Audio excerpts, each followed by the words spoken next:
Il consorzio Arsenal.it svolge attività di fundraising che consiste nella ricerca di bandi e altre opportunità al fine di presentare e attuare progettualità anche a livello europeo.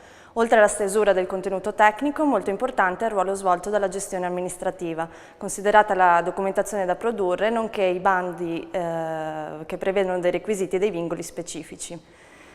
Si deve inoltre stimare il budget di progetto sulla base della previsione di risorse umane e altre necessità che siano necessarie allo stesso, il tutto in raccordo con i partner progettuali.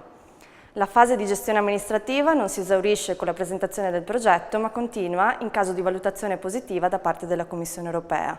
Si ha una prima fase di negoziazione per rispondere alle richieste formulate dalla Commissione, fase che si conclude con la stipula dei documenti di avvio del progetto. Durante il progetto è necessario monitorare il raggiungimento degli obiettivi e presentare una rendicontazione in base alle attività svolte periodicamente. È necessario garantire l'ottenimento dei risultati progettuali nel rispetto dei tempi e delle modalità previste, anche al fine di ottenere la totalità del finanziamento.